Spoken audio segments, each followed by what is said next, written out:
All right, guys, it's time for the Next Level Guy Show, a men's interview, interest, and improvement focused podcast featuring interviews with the greats from all industries to help you better your life. Each week, a new episode features an interview with one of the greats, covering all aspects of their story, from life hacks to tips and protocols that have allowed them to live life on the next level. We then highlight concrete action steps that you can use to improve your life. And now, your host, Ian Dawson Mackay.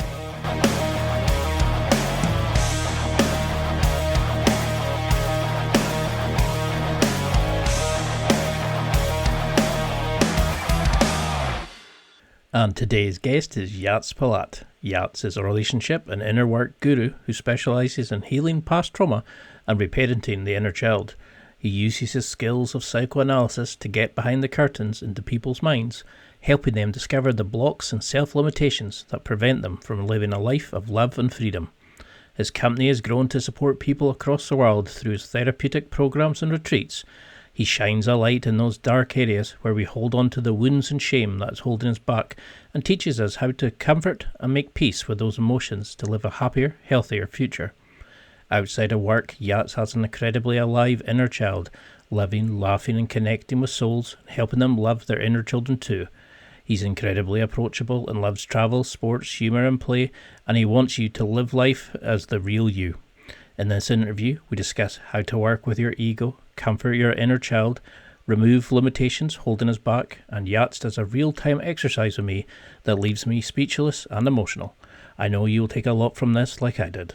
And now, let's get to the interview.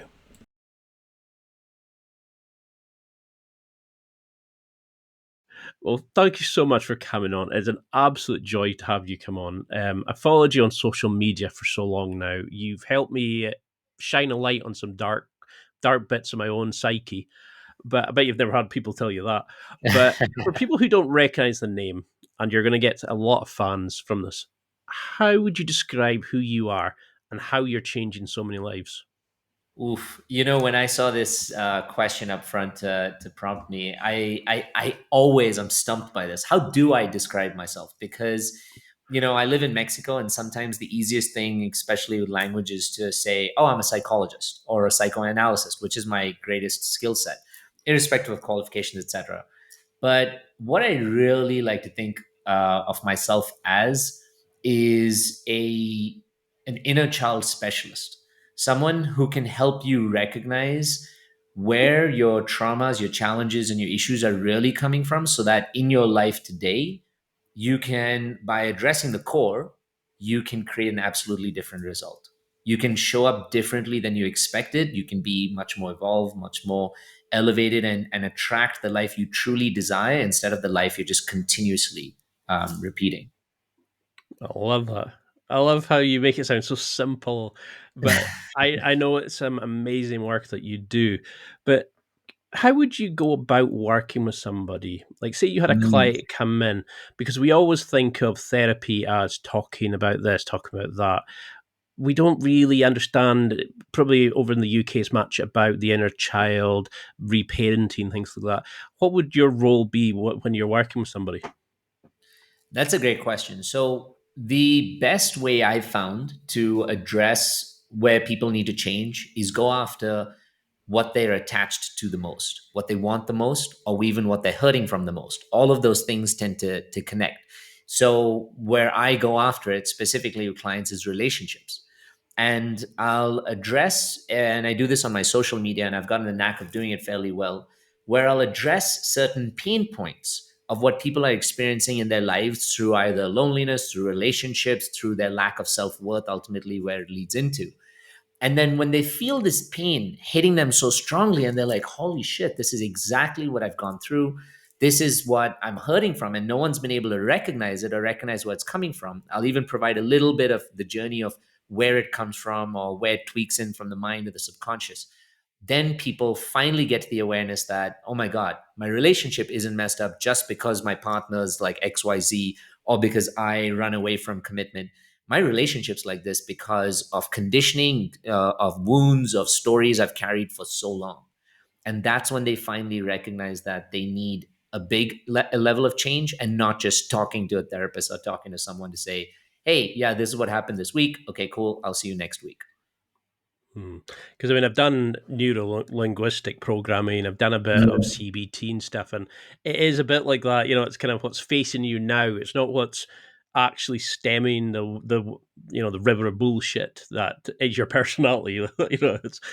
But I mean, Right. I like that you did with the inner child, because I never really appreciated until I started looking at your like psychological prompts on your social media, when you really Hmm. give your thought provoking questions of, okay, that is actually stemmed from there, and you start remembering events that you've always blocked off, that they've always been pain points. You know, we're psychological sponges at young Yeah. ages. Is there a kind of a way of looking and understanding how the what happened then shapes our beliefs, our culture, our approaches to relationships? How do we understand what happened to us as our inner child affects our future Mhm. self? This is a great question. And I'm going to take a few minutes on this. So if anybody's listening out here, get comfy, get on some popcorn in the microwave, because this is going to take a little while.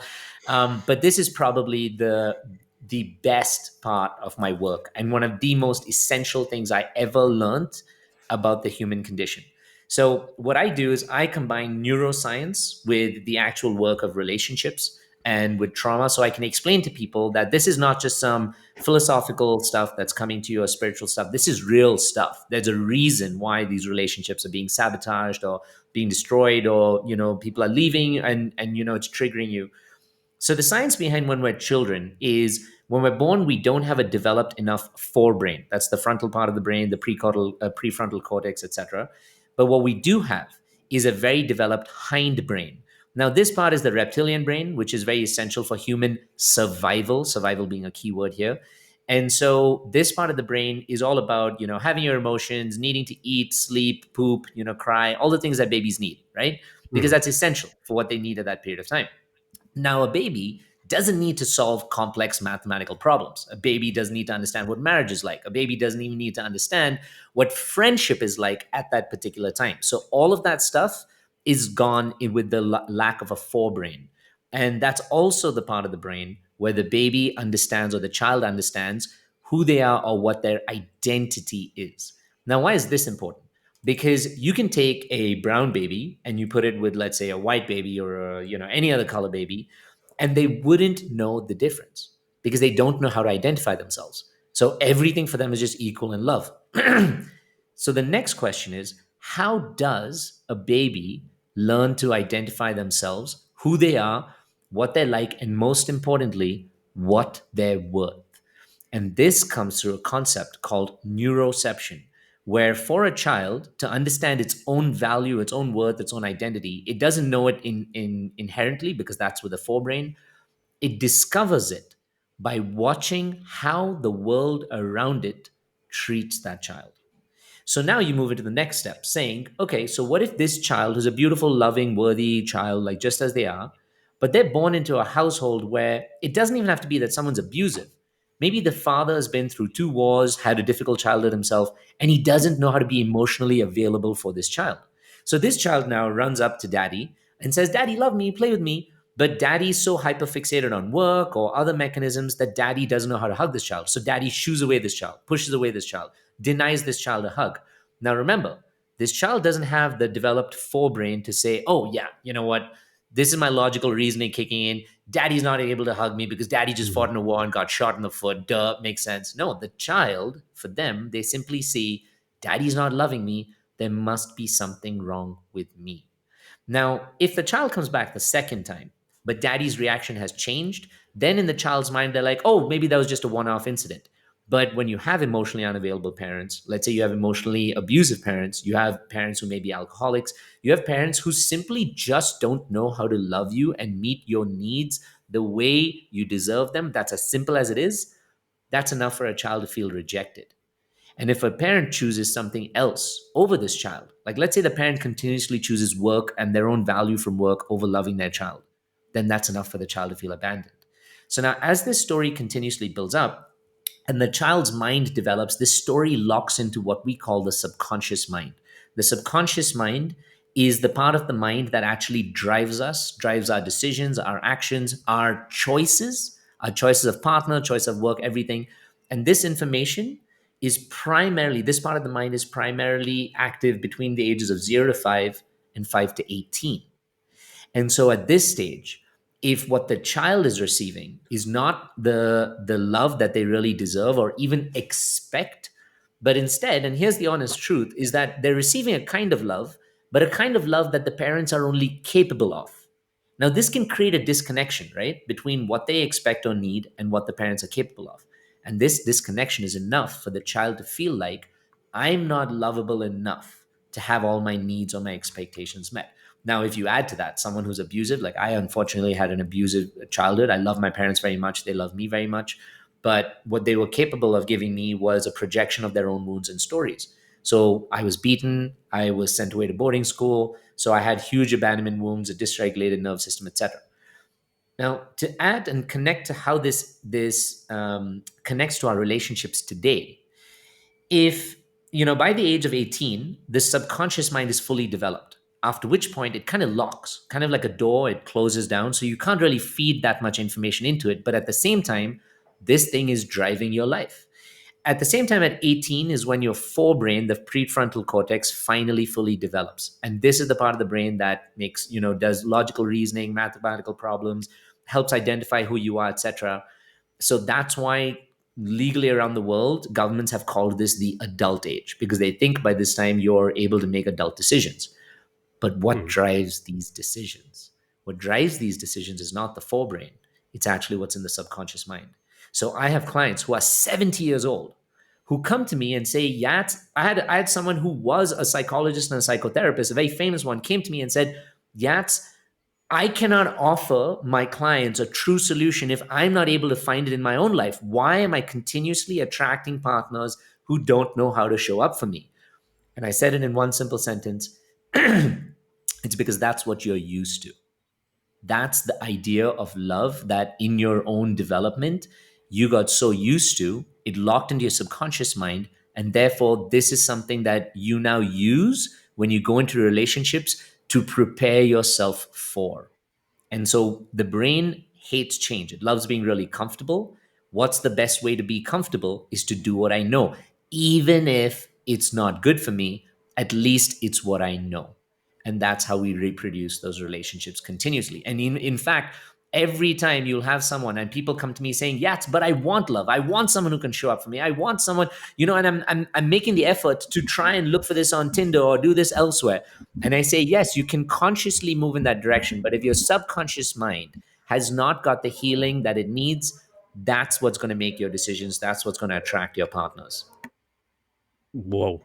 And we were talking before about why I wanted you to come on, and I was thinking answers like that kind of just you can actually see the person listening rolling back in their head going, that links to that. You take us on a journey just by this. You have this amazing way of explaining it. I love you answered in another interview about how people always assume trauma means rape, assault, Mhm. big things like that. But the actual things that are the smaller things, it's like how and it's not so much always what happened, it's how our perception of it. It might have Yes. been it's a throwaway event where they're looking after your brother or sister, but you take it as a Mhm. sign that they're abandoning you or picking you over them.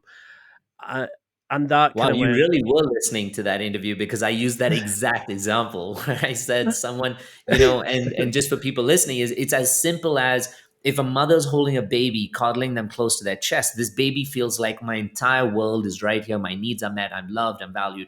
But then you have another, sibling who's taking the piss out of the parents and doing something else, and maybe like burning their toys or like the TV, like I did. And so suddenly this mom is like, what's going on here? Puts this baby down, runs to them. Then that's enough for this baby to feel like, oh my God, my mom's prioritizing this other sibling or this other person more than me. And, we all know in our own lives that each individual child with exactly the same parents can have different wounds because they all have a different story of how they were raised. And what matters there is like how the parent comes back to validate and show up for each child. So I'm sorry, I didn't mean to jump in there, but I just No, love that no. you actually were listening to the whole, to the whole interview. Because that's something that I did notice was like, you can tell a guy how to dress better. You can tell a guy how to apply for jobs better. You can tell a guy they need a haircut. I obviously wasn't listening. You can do all these amazing things, but if we're not dealing with the things that are causing us or holding us back or pushing you in a certain way, we're never going to truly escape out of this kind of control box. And how would you start working with somebody to make them understand that you're not you? You're you, that you're the version of you that's been shaped by your childhood, Mm, your current things, your reaction to events, etc., because of this programming that you have. How do you make them right. realize that we can change this flow, so you then go and become this version of you that you want to be, or the new version? How do Right. you make people realize they can change? Because a lot of people think this is just who I am, this is my personality, Mhm. not realizing it's all the drama, bullying, like perceived issues from your past that you've made into your personality. All right. But that programming is flexible enough to be changed. That's a good question. Do you mind if I explain it with a personal example of No, something I I'd went love through? to. That'd be great. So you open up the question saying, I'd love to show my best self by getting the haircut, like, putting on the good clothes, making the money, all of these things that we think externally can validate us enough that they can mask or camouflage our internal wounds, which we all go Mhm. through because this is, at the end of the day, human beings also are a very strong survival species. But surviving is not the same as thriving. And surviving comes with its own set of problems. So for me, I was exactly like what you talked about. And in my late teens and my early 20s, to make up for like the difficulties I had growing up, I wanted to be this guy who was super popular. I wanted to be very good looking, popular with women primarily, because that's how I established my self-worth. And I wanted to be someone who everybody admired. So I became a professional soccer player and my body was really fit and I was very disciplined with that. But I was also, quote unquote, the ladies' man. And I went around like, sleeping with a lot of women. And the hardest part was I was in a beautiful relationship where I was with someone who supported me and who was present. And yet, unconsciously, and I say this word very strongly to those listening, unconsciously, I would sabotage this relationship by choosing to sleep with other women. Now, why the word unconscious? And for a lot of you listening, you may be like, no, you made that choice, motherfucker. You chose to go after those women. Like, if you destroyed your relationship, serves you right. Remember, I said to you, the engine of your mind is your subconscious mind. Now, my forebrain, my thoughts to myself, like many of you said, I want to have a beautiful relationship. At the same time, I want to be loved and have all my needs met. But all of that wasn't in one place. In my relationship, no matter how much my partner showed up for me, I felt like I wasn't validated enough. And this is because of my deep wounds that I had with my own mother. I was the youngest of five kids. She gave up her own career. So by the time it came to me, there was a lot of projection of frustration that she gave up her life and her career to raise me. So emotionally, it was so much was cut off from me. There was a lot of also, as I talked about, abuse and so much that came in. So now, fast forward 25 years, and I want to tell you all how this relates. I felt so invalidated as a human being. I didn't have enough value growing up. That for me to get that value, I had to seek it from other women who would make me feel important enough that it would mask my childhood wounds. Now, what's the fastest way we can get a sense of connection and validation from someone? Sex.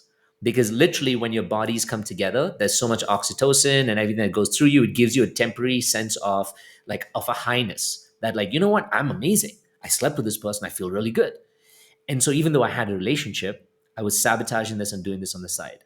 And I was popular, people thought I was great looking. And at the end of the day, when that partner chose to break up with me and end the relationship, it was the biggest trauma I've ever gone through in my entire life. It rocked me to the bottom because it showed me who I am and where I'm coming from. So when you ask me, how do I give this to my clients or my students or people going through our programs, we give them a strong set of like reflection. So we have this process of ABC. A is awareness. B is breathwork and regulation, which is all about nervous system. Is about safety in your nervous system, working through that. And C is basically the child, the inner child work and co-regulation, where you finally go to the root of your trauma. So when people come up to us and they say, "Oh, I've been manifesting the same type of partner over and over again, people who keep like abandoning me or don't know how to show up for me, or I can't be emotionally vulnerable," we first bring the awareness to them that this exists, that it's a pattern. It's so funny, Ian, you won't believe that most people would have been going through the same thing for 30 years and don't even recognize it's a pattern, because their survival mechanism just takes them through the same thing again and again and again, because that's what they know. So the first thing is bringing the awareness to it. Second, once they're aware that this is a pattern, they now want to break it. So then they have to discover where is it that it really comes from. And it's not just coming from the partner who can't show up for you. It's coming from the fact that you believe you don't deserve good enough love. So you attract someone who doesn't know how to show up for you. And then that's the part we work on. Where does that come from? That comes from those inner child wounds, the past experiences, heavy breakups. This can also be influenced by even recent divorces and breakups. Anything painful enough can open the subconscious mind so that it can be filled with this information. But in the same way, you can also open up the subconscious mind through healthy meditations, reparenting and inner child meditations that we have. You can open up the subconscious mind through nervous system regulation, creating a sense of true calming and grounding and peace. All of these that therefore can allow the same sense of healing from the same place that the trauma came from. Now, if you meet the wound with the solution, or with the let's call it the healing tonic right at the wound, then the way you show up in your present life absolutely changes. And that's what happened to me and what I had to go through. That really hit home just now, because that's one of my questions. Was about, why do relationships bring up, when they break up, why do they bring up such immense, complex emotional feelings? And it's almost like it gives you a kind of insight to who you truly are. Because when I broke Yeah. up with my first love, this was like after having a terrible relationship with an absolute arsehole. I know that now, but at the time I was in a small village. It was the only person I knew, etc., etc. So that was my idea of love. So suddenly this girl was smoking and she hot, and we did everything together. We had laughs, and she seemed to truly love me, and I was like, that's amazing. And then I met somebody else who said the reason I interviewed a coach. She said the reason why we care about our exes is it's almost like a druggy's high. You like the psychological high. It gives you that feeling of the love that you had, and that's why you can never give over your ex. Then I interviewed an attachment specialist, and he was explaining how we've tried to find people who we want to fix. And I was like, whoa, that's amazing. And now you're explaining it, how we find the people that we're attracted to, because we're not dealing with our issues. So we're just replicating, and now all this together, I'm beginning to see the bigger picture, and all the time I'm Right. thinking, I'm just lucky I pulled so and so. I went and dated so and so. We Right. see this, we don't understand how this flows, and I love that you can take us and start explaining this to us. So is that the Yeah. kind of behaviors you see as doing? It's the promiscuous sex, the drink, the drugs, the fighting, the like misbehavior at work, or you know what kind of things do you see when we're not aligned to our true selves, or we're not dealing with the issues? Right. That's so, when you talked about the attachments, you talked about all of the different challenges that, people were going through, and recognizing the repetition of the cycle, as I like to tell people, believe it or not, Ian, we are addicted to our cyclical patterns, Yeah. because they give us, as I said, this false sense of safety, knowing that we're doing something in a continuous way, and this helps us cope with the real problem. Now, this word, cope, this is a huge, huge, huge word that I like to use, because we at the Inner Yats, like my coaches and myself, we don't actually use the word addictions as much. And I learned this personally from a very, very famous therapist around the world. His name is Dr. Gabor Mate. And he talks a lot about inner child healing, about like trauma, that comes about. And here's the thing: at the end of the day, survival is the basic need of the human species. Now, if I have such a big pain that's going on with me, and we think survival is just about physical, and that's bullshit, because we're more mental almost than physical. In fact, the physical is very much the manifestation of the mental. It's how we experience what's going on in the brain and our body. So let's say I've gone through a bad breakup. You talked about a bad breakup with someone. So that's pain in my brain. This pain in my brain is being felt in my body, in my heart, felt in my gut, in my stomach. It's actually even being felt by how I'm putting on weight, because the cortisol and the stress hormones I'm putting on are meant to protect me and get me to to feel like, okay, this is a really scary, stressful situation. I'm going to have to deal with this by hibernating, by hunkering down. Now, at the same time, if I've got this really heavy pain and I don't know how to solve it, I don't have an avenue to solve it, I don't have someone who can help me solve it, but the pain is very large, I need to do fucking something about it. So, what am I going to do? I'm going to turn to something that distracts me from it. I'm going to turn to something that helps me suppress it. I'm going to turn to something that helps me numb it. And since this is the next level guy show, for example, men very, very strongly, because they don't understand how to cope with their own emotional self, they use alcohol as a method to numb that part of them that no one in their own lives gave them the education on how to understand.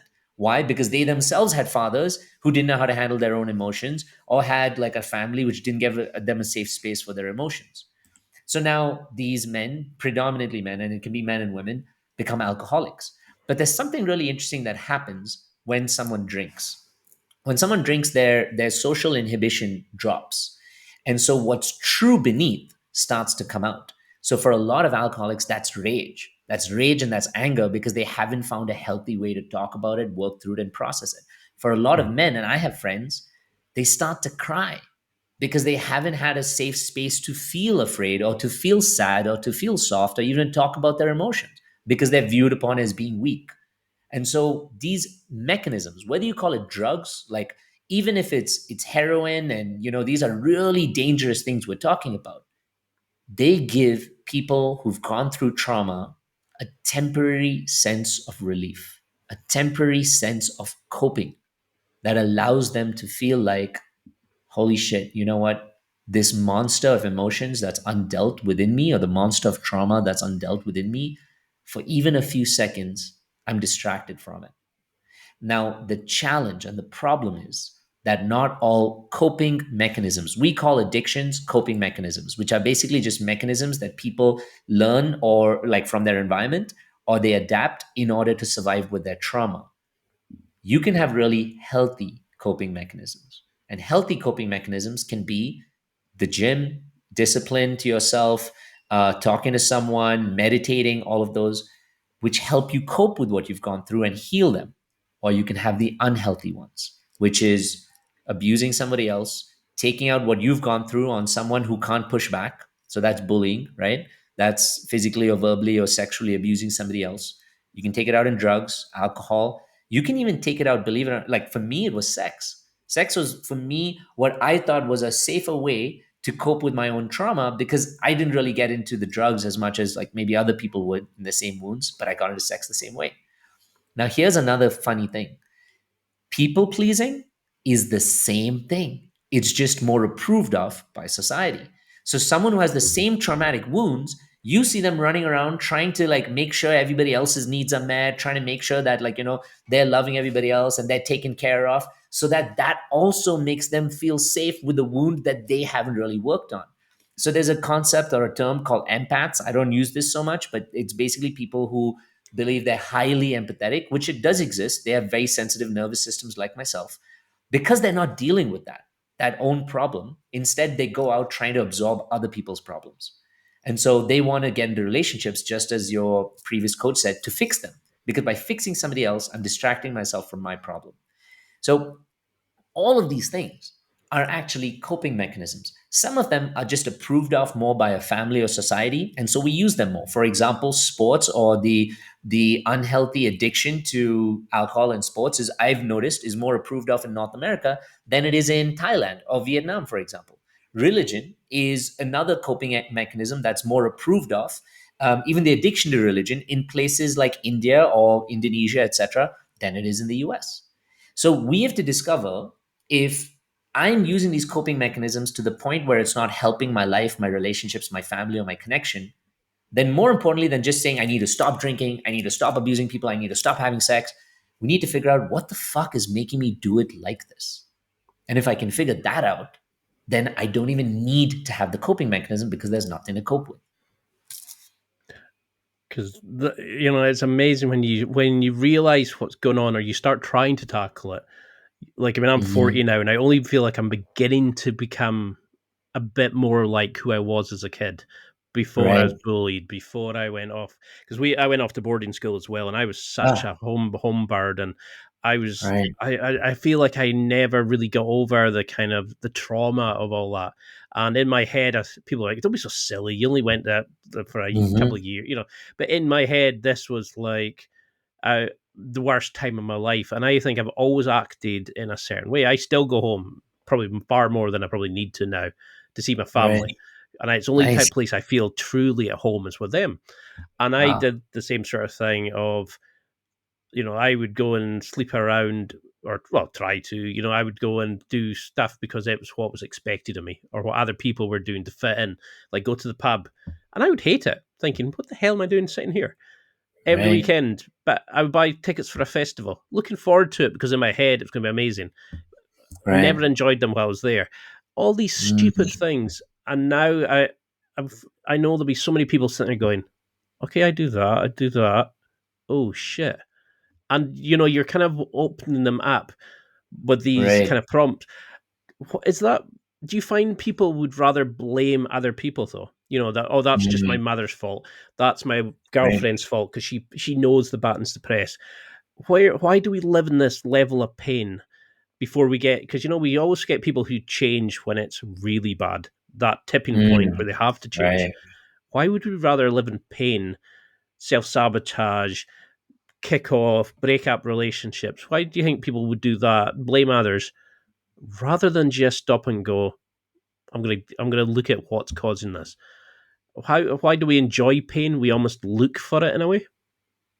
Because at the end of the day, all of these things that you just talked about, they ensure that we don't have to change, right?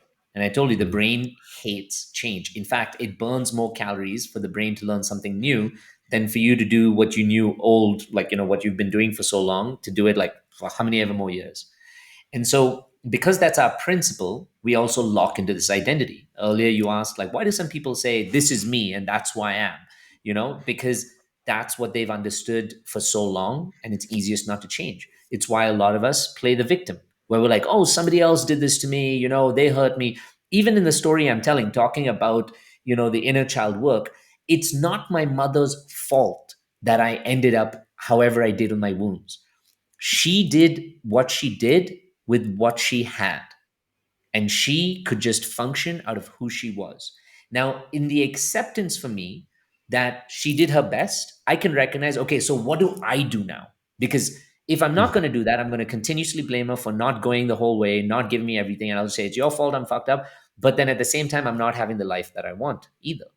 So if I want to have the life that I want, I have to accept how it is I'm showing up. That's the part most of us don't want. Because if I accept what's going on in my life, then what do you think I have next? The challenge of, do I want to change it or not? Right. And if I don't change it, then I live with that shame. And if I do change it, it's going to be so hard. I'm going to lose the friends I had because most of them loved the way I existed. You talked about going to the pub, like every Saturday, even though you didn't like it. I'm sure in some sense, there were a whole bunch of people, maybe they were similar, going through similar wounds, or they just identified as being there. There was some sense of familiarity being there. Now, if you wanted to evolve and change and you said, I'm going to take a break from drinking, I'm going to work on something else, suddenly you find yourself alone. And that loneliness can be scary. Getting out of a relationship that really causes you trauma, you face the fear of being alone. Moving past a group of bullies that were a part of, because you can maybe, project your own wounds onto somebody else, bully someone else, and feel more superior. Leaving that group at the start, again, you feel alone. And those things are very fearful for us as human beings. So, what's easier is for us to blame somebody else. What's easier is for us to take out our own problems onto someone else, make it look like they're the ones who are really messed up so that I don't have to change. That's the baseline. But here's something, and that's why, Ian, if you look at the top echelon of society, and I'm not even talking about financially, I'm talking about the people with really successful relationships in today's world. I'm talking about the people who are really happy with themselves, the people who are also doing well financially. Why is it such a minority? Why isn't it not everybody? Right? It's because These are the small groups of people who are willing to say that this change is fucking uncomfortable, but I'm willing to do it. And they push themselves, they challenge themselves, they give them safety through it. Maybe they ask for help doing it. They stay committed to that process because once they get over that hill, then their lives seem so much more defined, so much more understood, so much more healthy, so much more peaceful. And I know this because I went through literally what I call 7 years of hell to basically get through to where I am.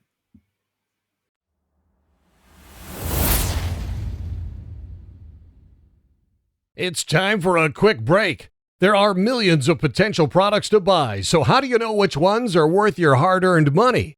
Simple. You go to nextlevelguy.com/affiliates and explore those that will transform and improve your life.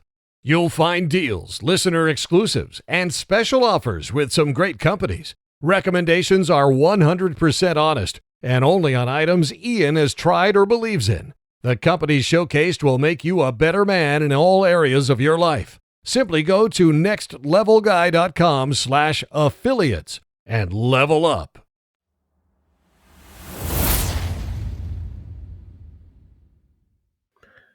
Because all along the answer, I was thinking that, like, I know a lot of hosts go, "Oh yeah, yeah, that happened to me," but that really happened to me. When I stopped going to the pub, I was in a small fishing village, and basically you become lonely. You're on Yeah. your own because you're not numbing the pain with drink. You're not just doing the innate. You Yes. want to chat deeply. You want to look at the real problems, Yes. and a lot of times to fix it, you have to do your own journey and step away from it, and it's Mhm. amazing. And I probably am now only beginning to become the real me, and I realize I don't really have many friends, like Mhm. true friends, people who would Right. actually would go out their way, who check in on you and stuff. You have acquaintances, and I think that's what Mhm. people are scared of. It's would rather have the Yes. likes. It's the dopamine chase, isn't it? Oh, So, 100%. so when you're working with somebody and they start, how do you encourage them to start shining the light themselves, not so much, or do you lead them in the first case to kind of take that first step? And how do we make sure we don't wallow in the pain, that we don't Mhm. live the pain, we don't make it a new identity? How do we start dealing with that so we can actually rise above it and deal with it, rather than just go, oh my god, I remember this now and I remember that, and I'm gonna go and Mhm. fuck up so and so for doing that, and I'm gonna do this? Right. How do we actually think, okay, that's an area I want to tackle, but how do I work with you not to wallow in Right. it, rise above it, and not deal with the automatic programming, and actually starts taking apart the mechanics of it? Right. So to get anybody to change, to get anybody to try something different and to do healing, you have to make it safe enough for them to want to do it. And when I mean Mm. safe, safety means different things to all of us.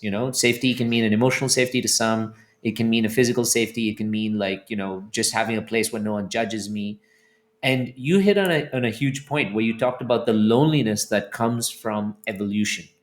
And we may call it loneliness, but it's really the filtering out of your life the things that no longer support you. I started losing a lot of friends after I went through this inner work.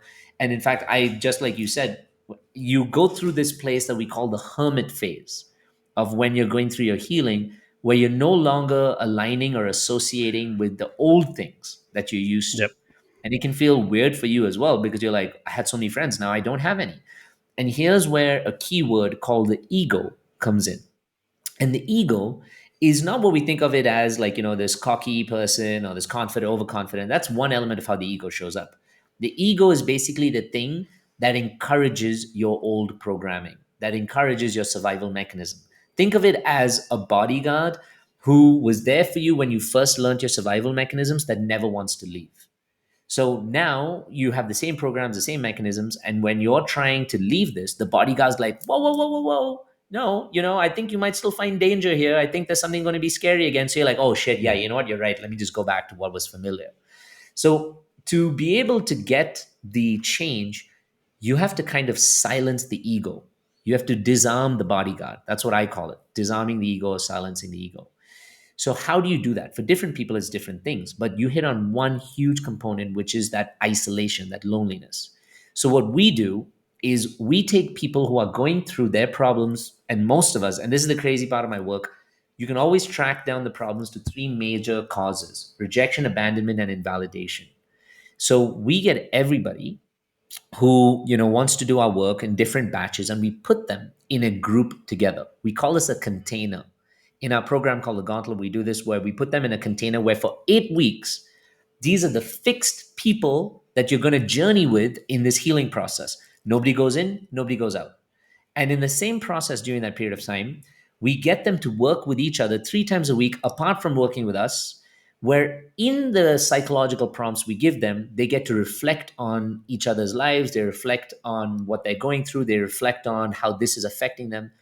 Now, what this does that they don't realize is this makes them feel a sense of belonging while they're doing the hard work, which is why with one on one, sometimes it's so challenging because you're doing this, you take this work from your therapist, you go to try and apply into your life, and suddenly there's so much bloody judgment from your mom.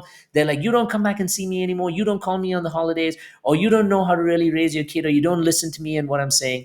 Whereas when you're in a group and you share these things, someone else is like, yeah, I'm going through this. I'm like, wow, you're also going through this? So that means I'm not alone. I'm not a weirdo for like wanting to stop drinking and go to the pub. Someone else is like, no, me too. So they're like, okay, let's create a healthier habit. How about we create like meetings on a Thursday night where we get to talk about what we're doing? Maybe we have a painting class on a Saturday for us men, even though, we're not encouraged to be playful or musical or artsy. We now have Mhm. this space where we can get this like, more feminine side out of us that allows us to feel more emotionally grounded and regulated. You create the safety in the process, and naturally it'll disarm that ego that's preventing people from changing. And when you do that, people are more excited to want to do this. And in fact, when this ends, they unconsciously now know, you know what, I've had a space where I've had people who accept me and love me while I'm going through this journey. That is the kind of space that I need to keep attracting now in my life, and no longer the old space. So they start looking for partners who now are more accepting and open and understand them more. They start changing their conversation with their parents. They stop taking part in like the old, unconscious type of conversations where they're fighting back and forth, and their whole life starts to evolve.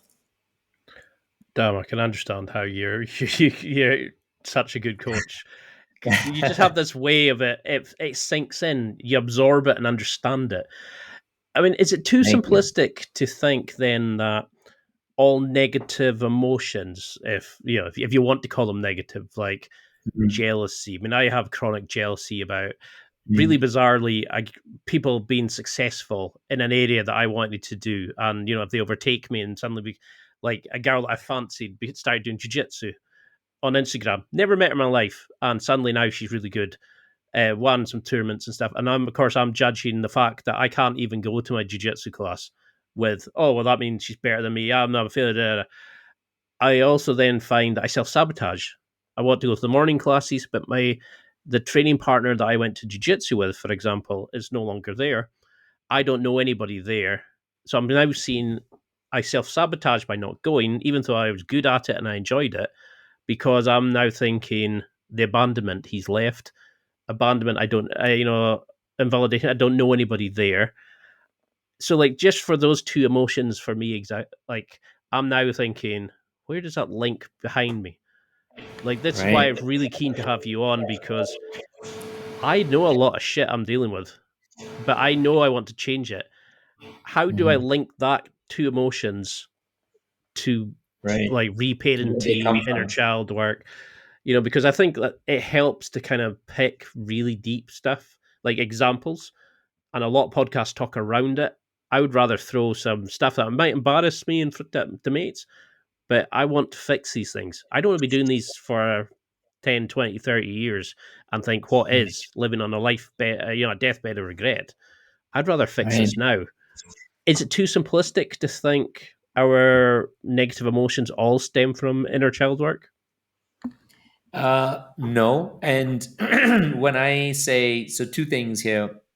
When we talk about inner child work, even a version of you from last week, would you agree by like a linear timeline is younger than who you are today? Yeah. So would you, by just like the natural experience of life, believe that who you are today has lived longer than that version, so therefore is probably more experienced than that version?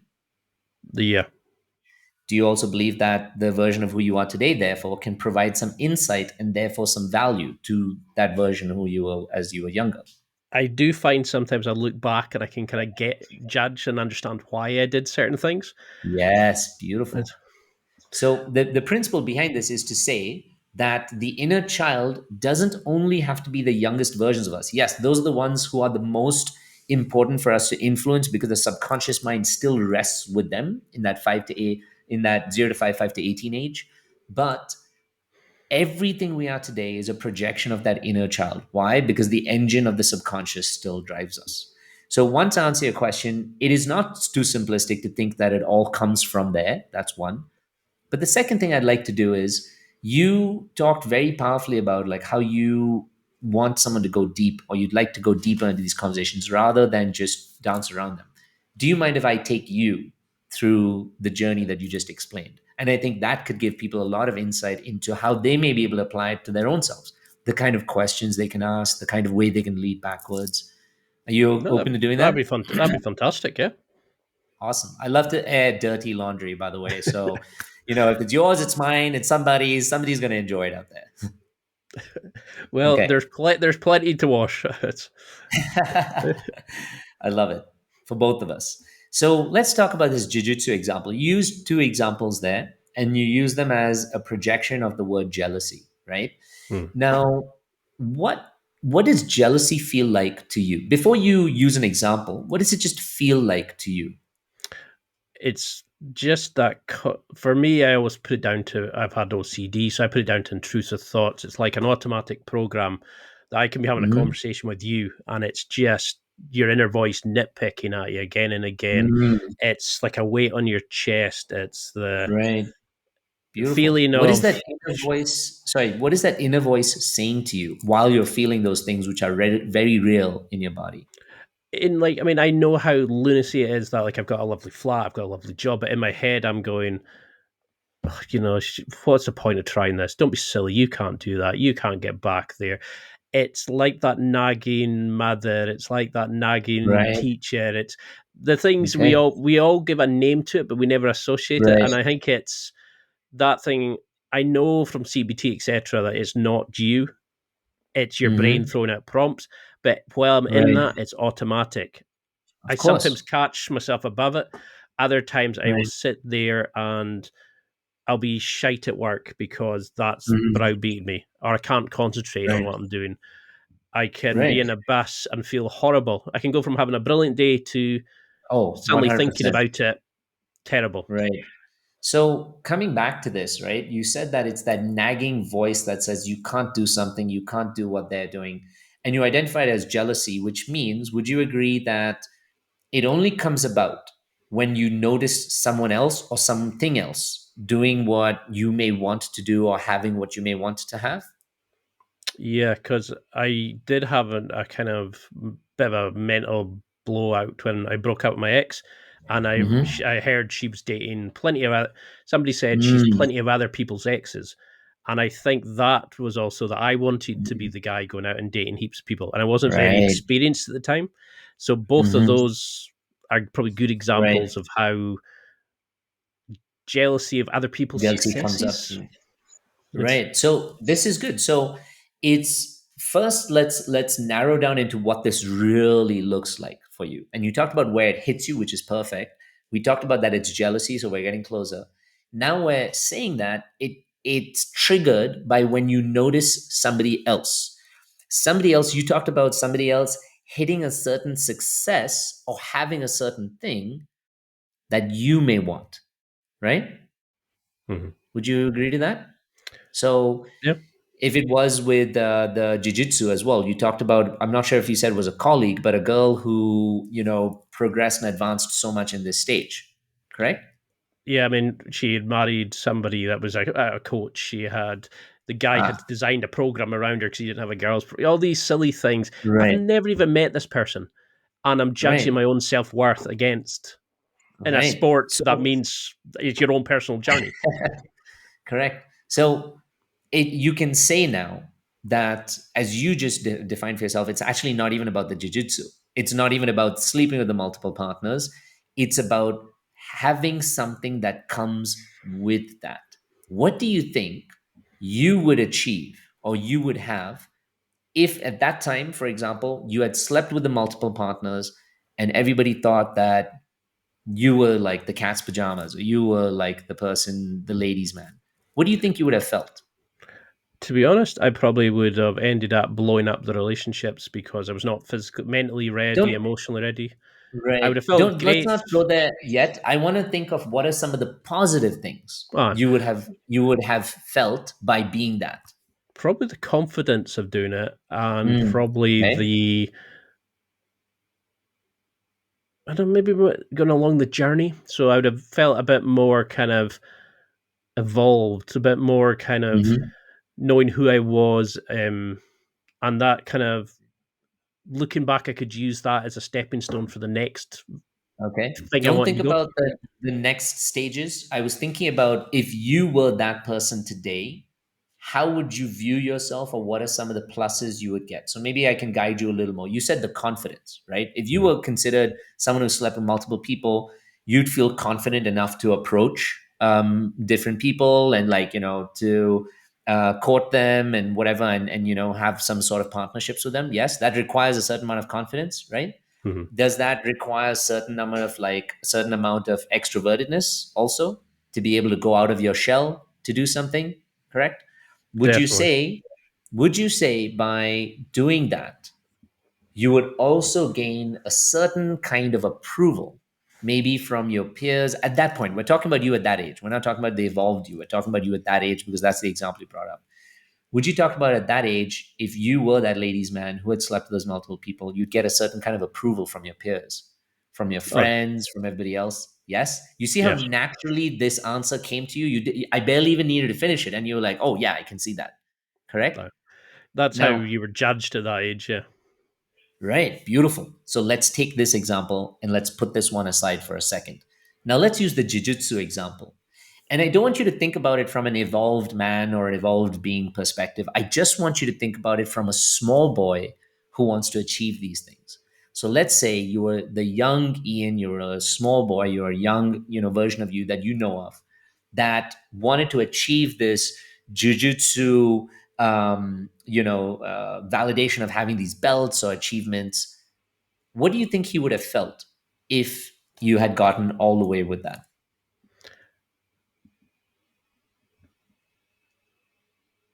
Well, I've always given up on things, so I think that would have Mhm. been like a kind of I can do it. It would have been actually an achievement to actually do something rather than pull out of it. Aha. And I Okay. think when I was younger, I can remember like a bunch of people in primary school all got selected for this football tournament, and I can remember coming home and my Mhm. mum telling me they're all been asked in your class except for you to play in this tournament, Mm. and I can remember that being soul destroying, just crying for How did days and that feeling it. Let's go there. How did that make you feel when you heard that? Oh, end of the world! Like it was like somebody was just saying that you're not good enough, and I Ah, thought of that event right now while you were talking about yeah. like what and that, Mhm. and I now can see it, and it brings it up, Right. and I'm like, what, how do I deal it? But Okay. like, So see, just now let's I'm trying to avoid it. I can feel myself going, ask questions, talking to. Right. Exactly. Or there's another thing that you do that you may not realize is that you explain around it instead of sitting with it. That's Mm, why I keep interjecting you, which I don't mean to do, but this is what is my job to do, is to get you closer to what you're avoiding seeing. Correct? So yeah, now let's go back to this jujitsu. And if you completed this jujitsu, that little boy would have been like, yes, I'm finally worth it so I could finish something. People are going to celebrate me because I finished this. People are going to notice me because now I'm the jiu-jitsu champion. Every time I complete a level, I've completed more of an achievement. I'm more validated. I'm more worthy. I'm more valuable. Would you agree? yeah. It's almost like you're doing it for other people rather than yourself. Right. Because when you're sleeping with everybody, you're also sleeping with everybody for other people more than you're doing it for yourself. So now we've got two similarities here, which I'm sure you can see in many different places in your life where there is a need for Ian. The key thing here is there is a need for Ian, little Ian, younger Ian, and even the present Ian to be loved, to be validated, and to be approved of. Now, for Ian, based on the environment he was in growing up, he started to look at what are the ways I can get the most approval. And if you were part of the football team, everybody would have noticed you. You would have felt a sense of belonging. Your parents would have been proud of you. Your coaches would have been like proud of you. You would have felt like, yes, I made it to like something that's, a higher level than what everybody else plays football of. So you would have felt validated. Mm. Making it if you were the guy who was like popular amongst the women, you would have felt all your peers noticing you. You would have felt an internal sense of confidence. You would have been like, yes, I'm valuable and validated. With the jujitsu, if you completed this, like with any other of your projects or other things that you finished, you would have finished it, which means at the end, you would have had this feeling of, I am finally valuable and worthy enough to finish a project, to have this thing, to finish this marathon and be at the end, not say it like halfway through, I couldn't do it. So then the more important question comes in. Why don't I have all these things? Why don't I finish a marathon, Yats? Why don't I finish my jujitsu? Why wasn't I the guy who slept with all those girls? Why wasn't I on the football team? And any person outside of this deep world we're talking about could say, oh, it's because you weren't good enough for the football team. Oh, it's because the jujitsu is unavailable. You didn't have a partner at this time. We didn't have a coach. There will always be reasons and excuses to validate us not being good enough to have what we want. That's the real piece there. That deep, deep, deep down in our subconscious mind, we feel like we're not good enough to have what we really want and desire. So we start the project, we go a few steps down, but in the middle, we're so powerful as human beings that we'll manifest all of the distractions, all of the sabotaging elements, all of the things that say we shouldn't do it, just so that we can listen to it and prove to ourselves, oh, yeah, that's why I didn't do this thing. That's why I didn't finish this. That's why I didn't get on the football team. Whereas deep down inside, it's because we believed we were not worthy enough to overcome any of those things. But we were not worthy enough, and that's why we gave into those and stopped having it. So now I want to ask you, before I move forward, I want to ask you one question. Does this resonate with you? 100%. I'm thinking just now of all the excuses I've given myself. Like, Mhm. I can't go because I'm going on holiday in a week. I can't go because I'm Right. going. Right. And I was just like you, Ian. I was just like you. So then I recognized and I asked myself, okay, Yats, if I want to change this, what do I have to do? The first thing, which is the most important thing that I want to tell you, Ian, and this goes against that toxic masculinity kind of method that, is talked about a lot. The first thing you need to give yourself is compassion, because you need to look back at old Ian. You need to look back at the Ian who, when it came to the jujitsu thing, which may have been a few days ago, last week, whenever, you need to look back at Ian who was in his 20s and wanted to be popular and lovable but couldn't. You need to look back at Ian who didn't make the football team, and you need to give that little bugger compassion. You need to love him and let him know that it's okay if those excuses came up at that time, because he was burdened by the wounds and the weight of his story and by the wound of his self-worth. So obviously, he couldn't complete it. Whereas today, what we do a lot of the time is we give ourselves the opposite. We shame ourselves and be like, I should have finished that. I should have gone to this. I didn't do this thing. And that gives us more arsenal to not do it in the future. So for me, when I had to change, you know how hard it is to be able to forgive yourself for sleeping with 35 different women while you're in a relationship with someone? It's not an easy task. In fact, no one around you will give you a reason to forgive yourself. No one, not your friends, no one who knows about it will look at you with compassion. So what do? Do you just like brandish yourself a serial cheater, which a lot of people do, and then they just give themselves the excuse to continue a mediocre life for the rest of their life? No. Mhm. At that point, you say, if I want to change, I have to do the one thing I've never done to myself. I have to really see myself for who I am. So I had to see the guy who cheated on that partner so many times, and I had to recognize you just did what you did with everything you had at the time. You were so burdened by your own wounds. You were so held down by your need of validation, for your need to get other people's recognition. Why? Because inside of you, there was a huge hole where there was no love or value or worth or protection or safety or just compassion. So you overcompensated with everything you did. And so when you see your version as that, what is the thing that you do? If you, Ian, saw younger Ian standing in front of you, right? Let's take Ian from last week. And would you say Ian of last week was the one who was working through the jujutsu episode, or Probably was it earlier? maybe a couple of weeks before that. It Okay. probably stemmed around then. Okay. Um, So I let's could. take Ian. Sorry.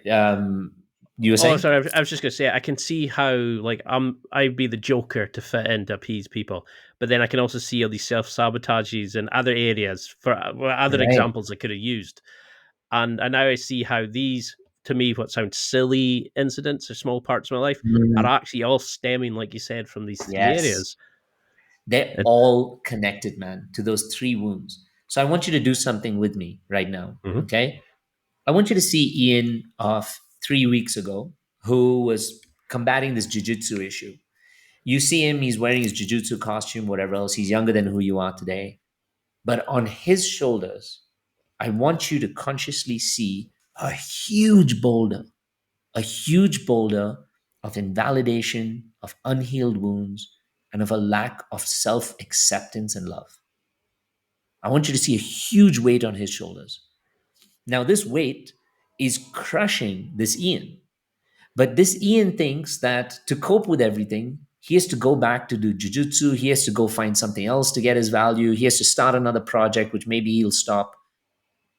But if you see him just the way he is right now, knowing what you know today, knowing if you have a chance to help him, what would you go up to him and do? And what would you go up to him and say right now? That I don't know. I've always been seriously hard on myself. Like, I mean, I would say, "Oh, push the weight off," but I Right. know there needs. I've tried to kind of address these issues, and I've never Mm. managed to find that language that opens it up or deals with it in a way.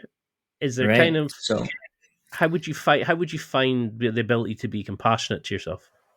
So this is exactly the disconnection between the forebrain and the hindbrain, or the disconnection between the what we call the conscious mind, which is what we're using right now, and the subconscious mind, where the healing is. And it's not your fault because, again, none of us have it because we haven't been educated in this kind of work growing up through school, which we should have been. In Yeah. fact, we have the opposite. Our entire lives encourage us to use more and more of that coping mechanism rather than to go through more and more of that healing.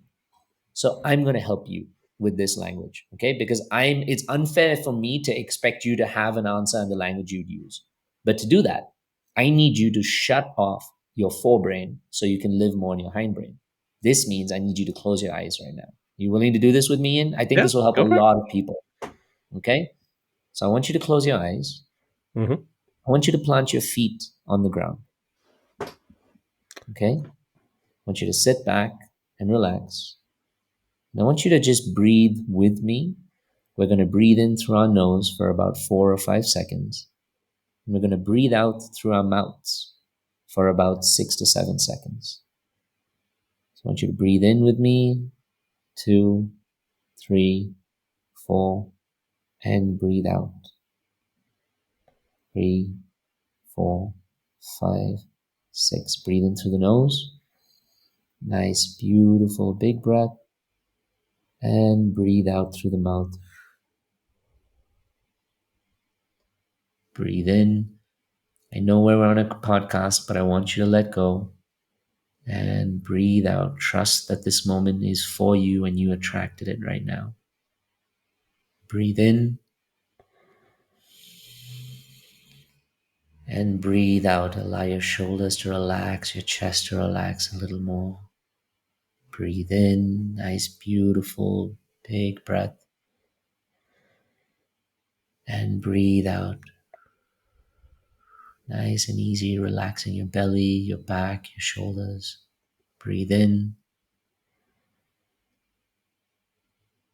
and breathe out. With your eyes closed, continue breathing at your own pace, but just follow the sound of my voice. You and I are standing together, man to man with each other, in a moment where we want to hold each other accountable to be our highest self.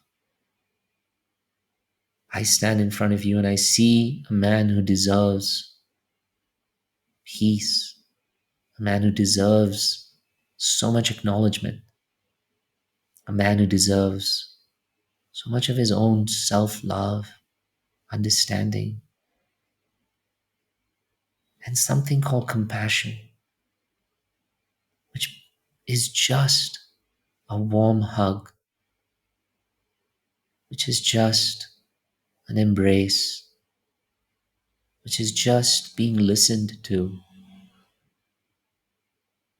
which is just being heard, and more than anything, which is just being understood. So in front of us right now, we see a younger Ian from 3 weeks ago, wearing his jiu-jitsu costume, but who looks bruised, who looks wounded and hurt, looks like he has cuts on his face, whose clothes are dirty and torn and tattered, who looks tired. And on his shoulder is a huge weight that's bruising him and cutting him and hurting him. So as we walk towards him, as if you would to any other human being who is feeling so tired and hurt and cut and bruised, what would you do to this Ian standing in front of you? At first, maybe it's as simple as just giving him a cup of water because he's tired and he's still carrying this weight and he's thirsty. And then maybe slowly you and I together just slowly carry that weight. It's big and heavy. It's so heavy. And we just slide it and push it off his back. And as it falls on the ground, he starts to cry. He starts to cry because he's been in so much pain and he's been so tired. And no one's ever come along to help him and understand him and to listen to what he's going through. And this poor boy is crying there, bruised, tattered, and hurt, his back hurting. We slowly take him to sit down on the pavement, and we sit beside him. And as he's sitting there, all he wants is just to feel less tired, less fatigued, less wounded. So you put an arm around him. As you put an arm around him, you allow him to rest against your body just so he doesn't have to feel so tired. Maybe you allow him to rest his head on your shoulders. And maybe with your hand, you just soothe his back to slowly soothe his nervous system and soothe his organs. As you're holding him close, I invite you to whisper these words to him as you say, "It's okay. It's okay, buddy. You have carried this weight for so long, but you don't need to anymore. I see you and how you've tried to push and to be someone just so you could be seen, just so you could be heard, just so you could be understood. But now I see you. I know I haven't spent the time to come back and to see you, to understand you, to recognize you. But now I am doing this. And I promise you I will come back again to see you. And as I see you, I want you to know one thing before I leave. That you are enough just as you are. You don't need to carry a heavy burden or to achieve anything to be important or valuable. You're such a good guy, Ian. You're so funny and sweet and kind. And if you just acknowledged who you really are, we would live such an easy life where everything would come to us and what's not meant for us would leave. It's my time to leave you, but before I leave you, I want you to know that I understand. I understand who you are and everything you had to be in order to be where you are now. But I also want to tell you, you no longer have to be that person. I see you. I understand you. And if not anyone in the world, I love you. I want you to give this younger Ian a huge hug. Let him feel like the weight of his body and his energy can rest in your arms and in your soul. Run your arms along his back. Wipe his tears along his muddy face. As you do that, you already see his energy coming back bit by bit. His back starting to straighten up, his body starting to strengthen. In these few minutes, you have given him something that he has always wanted but never received. Know the pride, the honor, and the responsibility in that.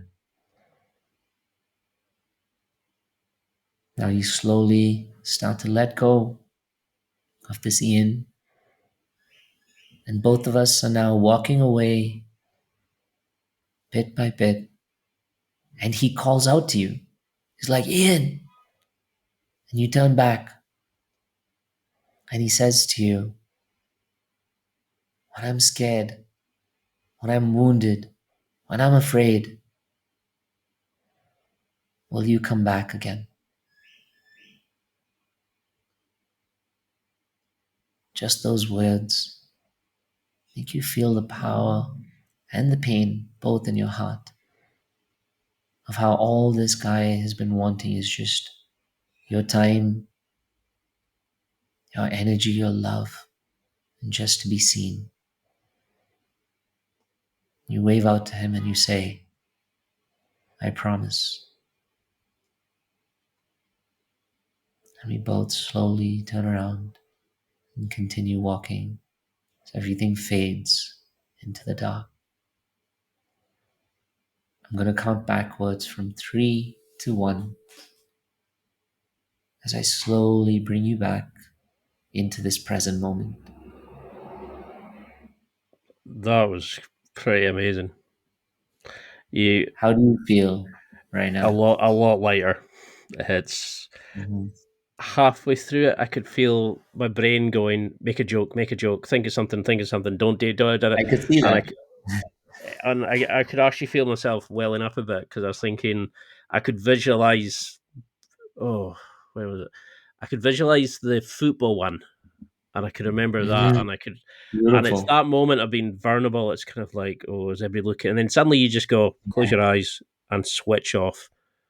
And I Yeah. think it's, I've tried similar in the past, but that one hit deep. Like Okay. it's, I can, Um, like just now I'm already going sign up, see if he's taking people on. it's, and the beauty is you have the recording now, and I really do encourage you to listen back to this whenever Hmm. you need it. And I want to ask you one challenging question, Ian. You said, I don't know what compassion like is or what it feels like. Having gone through that and knowing now that compassion can look like just a hug, what does compassion look like to you having gone through this? Just being sort of accepting of what you've done, your past self, Yeah. just because we've all. I used to always say to people like they would write to me and say, I beat somebody Mhm. up, I did this, I did that," and I'd be like, I interviewed a guy who said your prisoners are treated as numbers. They're just expected to go back in. But Right. somebody doing a CV for them changed their life. Somebody cared, somebody showed compassion to them Mm, right. and I think that's it, is you don't do it to yourself. You'll do it to everybody to help other people. For Yeah. me, it's actually accepting everything that's gone before to what I can do Yeah. now. And sometimes that acceptance is just about being seen, being heard. It doesn't even need to be forgiven. It doesn't even need to be like, erased from the past. It just needs to be seen and heard and understood. And when you understand why you've done what you did, then you can show up for yourself and say, okay, now what can we do together to change it? And Hmm. I'm not going to lie to you, man. Like now I'm blessed to be in this position where I've created a successful business, work with so many people around the world, and I have a beautiful relationship and I'm to be married at the end of the year. But all of this came from one very strong place, being able to see myself, why I was doing what I was doing, why I was sabotaging my own life, my relationships, and everything else going in there, and to just give myself the same love, acceptance, compassion that I've been wanting so badly from my own parents, from my own childhood, maybe my friends, and from my community when I was younger. And when I give those things to myself, it's like everything else starts flowing from within me outside. All the answers of what I need to do, the commitment of what I need to take to get to the next level. It's no longer a project or a practice. It now simply becomes a projection of how I feel inside. There is one ultimate truth as human beings, that our life will always be, a life outside will always be a projection of how we feel inside. And Hmm. even when it comes to people pleasing and a desire to please people, we please them at the cost of abandoning ourselves because we don't feel like we're valuable inside. So we project that as people pleasing outside. And a lack of commitment for us, or self sabotage, comes from the lack of our own belief that I am worthy or valuable enough. And so we project it as unfinished projects. But if we can learn to complete that, if we can learn to go back to those old difficult memories or those wounds, and be the parent who instead says, you didn't get into this, like this school project or this football team, instead that's there to pick up a boy when he is in his moments of failures or difficulty or challenges, and swing him around and celebrate. And this boy's like, why the fuck are you celebrating when I didn't like win anything?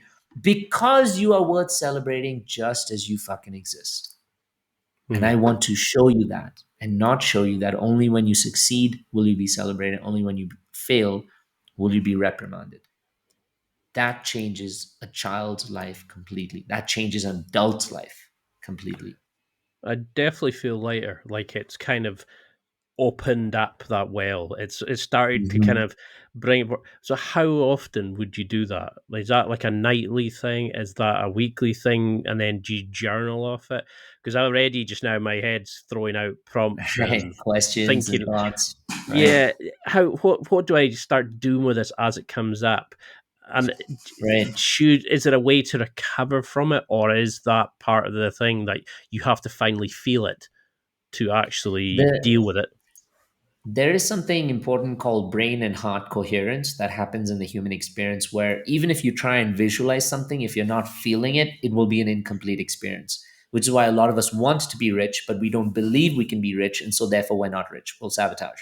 So when you go through this process, you just tasted this for probably one of the first few times in this intensity or level of doing it. You have to start slow and commit to being able to do it continuously. So discipline, I tell people, is the strongest version of self-love. The commitment to what you know may be challenging for you, but what you really need for you to go to the next level. For some people it may be waking up, for some people it may be to practice inner child meditations. But for you, in like, personally, for people going through this, when it is guided or supported by somebody else, it's naturally easier, because then you don't have the excuses in your head. Then you can't make the joke in your head. Then you can't like stop yourself. That's why I got you to Hmm. breathe, because the breathing is the part of disarming the ego. It's regulating your nervous system. So I got you to disarm the ego, which was like, swinging around his chair, which was like, I don't know if we're really going to do this or what it's going to be. And then when you surrendered, you saw the magic beneath. Yeah, I So, could feel the weight pushing up, saying, "No, no, stay right. tense, don't." Exactly. Like you said, and that comes in terms of making a joke, because making a joke allows you to stay tense and not surrender, which allows you to not change. Hmm. So I would say, for most people who are listening, how I do it, because I've been doing it now for so many years, for almost like 10 years now, but how I do it and reparent myself is every time I have, quote unquote, a negative emotion, a hard situation, a trigger that comes up, I am telling you guys that this is not actually that moment itself, that moment, that situation, what your partner just said, what your boss said, you not doing the jujitsu, that's bringing up something deeper. So I use those moments to create some separation with the present. And I'll say, like, give me a second. If I'm with my partner, I'll say, give me a few moments. I'll go to the washroom, throw cold water on my face and my neck, which again disarms the ego, regulates the nervous system. I'll breathe for a little bit. And then I'll go back and I'll see, what am I really hurting from in this moment right now? What is this moment bringing up for me that I've been hurting from the past and that's happened before? And where does it remind me of something I've experienced before? Then, even if I can go backwards a few weeks, a few months, a few years, or even right to my childhood, I'll go back, I'll see that younger version, and I'll say, what did you want in that moment but not get? That's what reparenting is really about. Is about finding the moment of where you had a need that just wasn't fulfilled, and then in your own mind, through this, when you meditate or slow down your brain waves through nervous system regulation, etc., you're actually slowing down your brain waves enough so that you can get into your subconscious mind, which otherwise you can't do. Only happens when you're sleeping, 5 minutes maybe as you're going to sleep or as you're waking up. Otherwise you can't do as an adult. So when you go through these meditative processes and you're like reflecting and you slow down your brain waves, you're opening up your mind to newer ideas, newer opinions, newer feedback about yourself. So you take those same situations and moments which are so traumatic, rejecting, painful, and now you don't have to change the outcome, but you change how you felt having that outcome. Like I said, going back as a parent, that's why it's called reparenting. Going back as a parent, as a loving, caring figure to that same inner child, picking them up in that moment where they felt failure and they were crying, and daddy celebrating them and them being like, this is weird, but I love it. What's happening?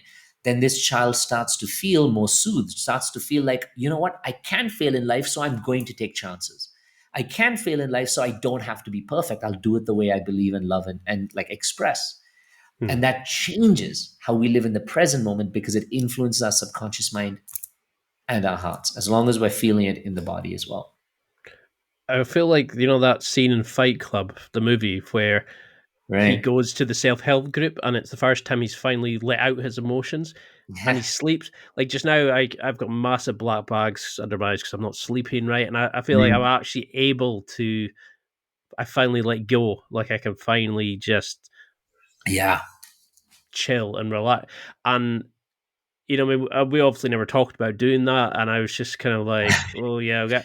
And I finally decided, why am I not? Why am I? Why am I going to pretend? Before I Mm. would have pretended through that. Now it's kind of, well, this is there. This guy, his material has helped you so much at the start of the journey, and now he's going to Right. do this guidey thing that's going to help you. And I was like, and that's what I mean is now this older version of myself. If you'd done that a few years back, I'd have been like, Yeah. well, let's, now it's kind of, yeah, let's go, let's do it, let's get Yeah. in, give yourself all. And I just, in my head, I can almost feel like I wish I'd known this earlier. And that's again another Mm. excuse. I'm beating myself Right. up for not Right. knowing.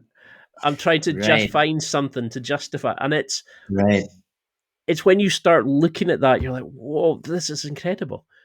And I mean, I Mhm. know we're over a time limit, so I'm really sorry for that. But No, no, no. I enjoyed it. That's why I took you through it. It takes two to dance. So you can't apologize as much as I can't. but what would you want as listening now? Because I mean, I know so many people want to do that with you and Mm. find these accountability partners and just finally deal with whatever's holding them back, so they can go forward. How can we join like the Gauntlet program? How can we get your coaching? What's all involved in the Gauntlet? Like 'cause this, I think, will be life changing for a lot of people.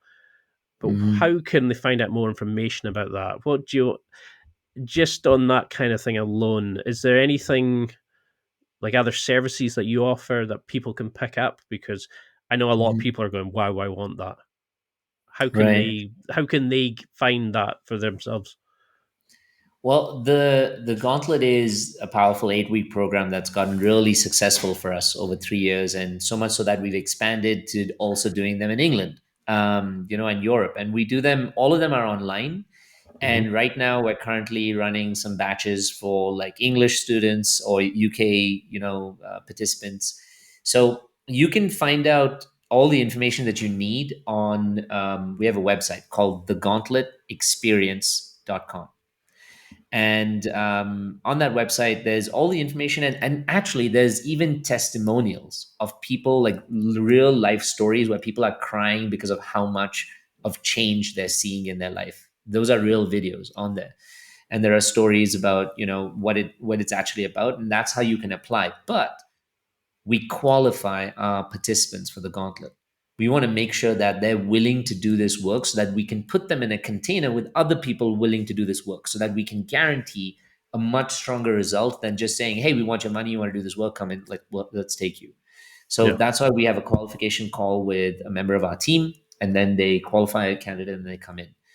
I don't do, people have asked me a lot about one-on-ones right now, and I don't do one-on-ones right now because I'm like managing all the coaches I've trained and everything going on right now. That may happen next year. But for people who want a starting place, who feel like, you know what, I may not be ready to jump into the gauntlet. I may not be able to jump in the gauntlet. The gauntlet may not even have a time for me right now. There is a little membership that we call the Emotional Freedom Collective. And on this membership, we do like 2 calls in a month for the entire group, and people join on Zoom, whatever.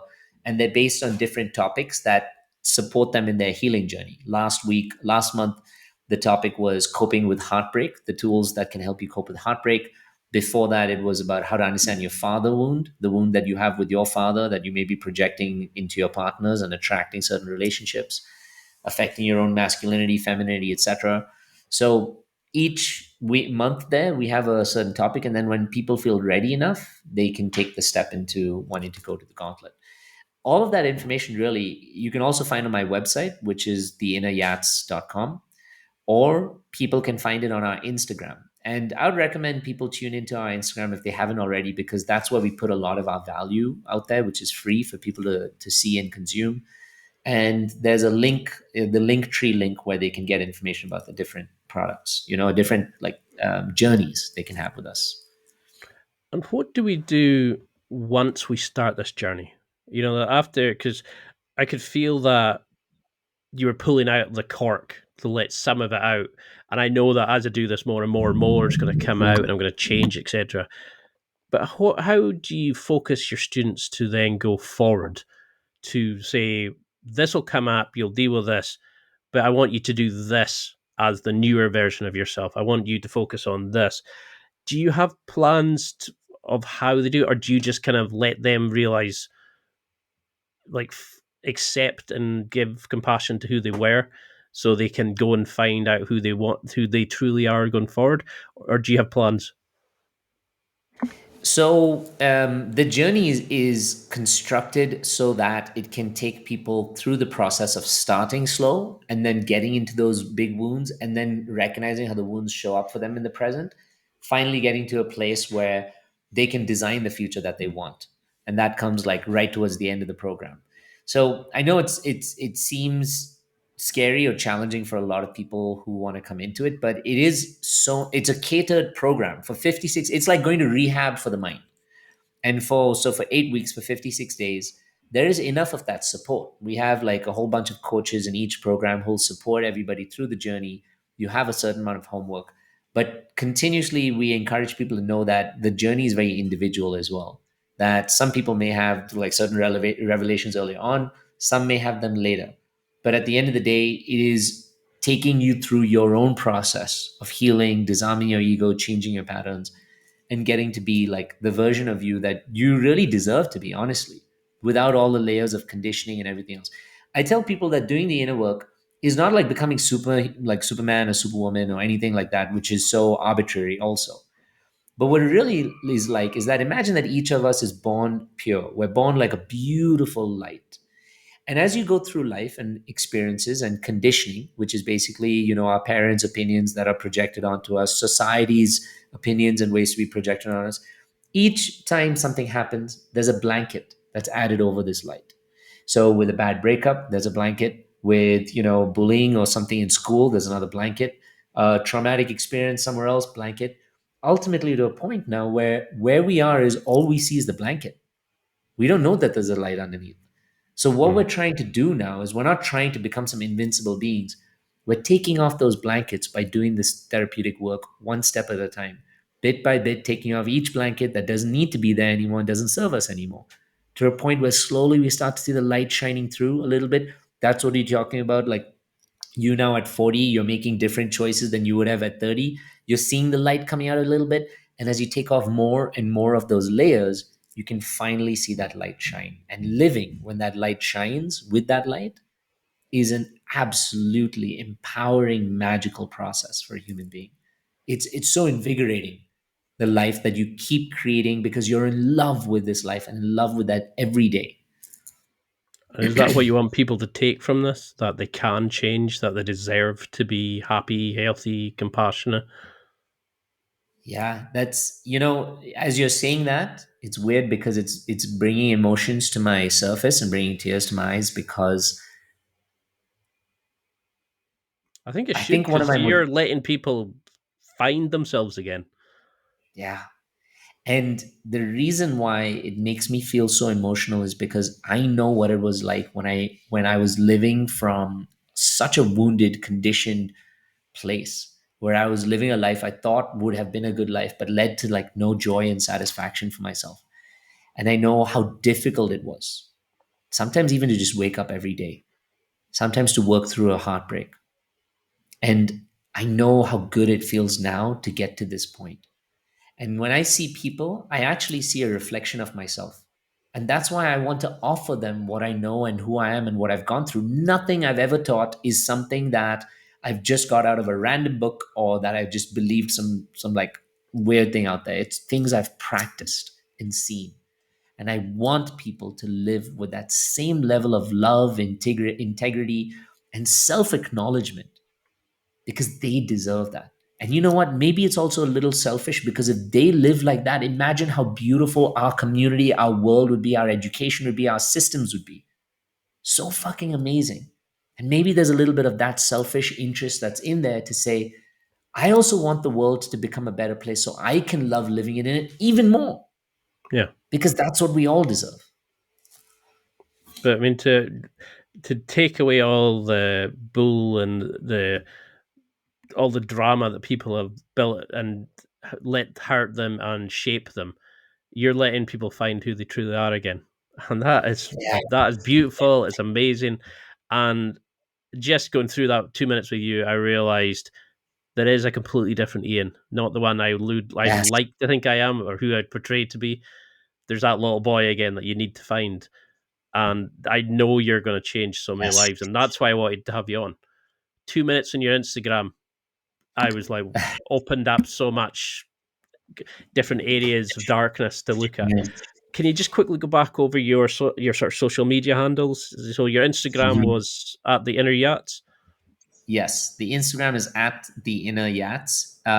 Do you want me to spell it out, or the Uh, yes? yeah, and so you're just to quickly to your website. So I'll put all this in the show notes. But Okay.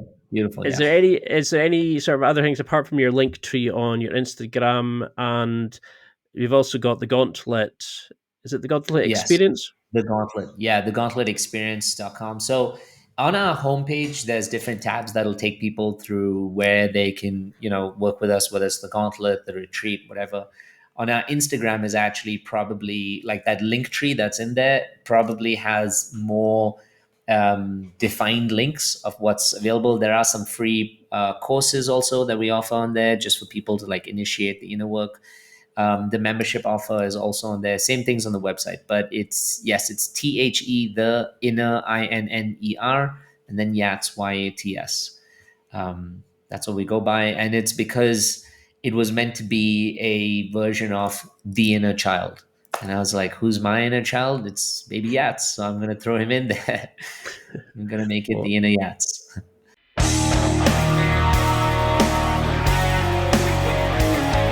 Well, that's it for another week. And thank you for listening. It's now time to take what you've learned and use it to develop and enhance your life with the key points mentioned. Listen, try it, embrace it, use it, and crush it. Now's your time to hit that next level in your life. If you liked this episode, then please leave a comment on the show notes or a review of the show on your podcast platform. Everything helps evolve the show. Until next week, keep seeking the next level in your life.